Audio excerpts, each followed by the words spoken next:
Our simple view of this at the moment is that China is clearly coming out of COVID. We're seeing much less of an impact coming through in that normalization of the economy.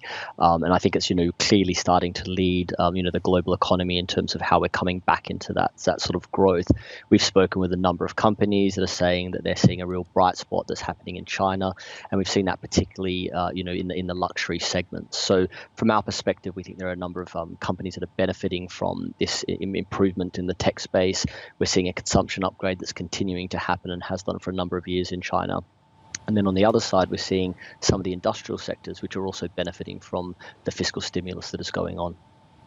From our perspective, we think the key is that, as we start to see growth return, then it's going to be at less of a premium that it changes. So it's really about identifying those parts of the economies that are going to benefit from that. Taking China, as you just mentioned, we've seen this clearly in some of the industrial sectors where that fiscal stimulus is going in, and we've seen that in some of the construction machinery, for example. We're seeing the sort of benefits that's starting to come through. So we think it is going to remain selective, and at the moment, that fiscal stimulus and where it's happening in various economies and how it's going to impact on the earnings will be very important. What is your assessment for the rest of earnings season? Because we're kind of in the thick of it now in terms of those that are coming in and getting a better idea of what the actual corporate fundamentals look like.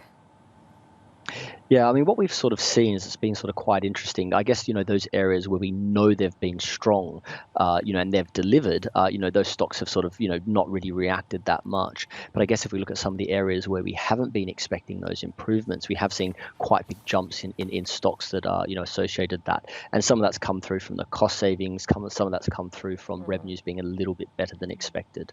And I think, this is why this earnings season is going to be quite an important one.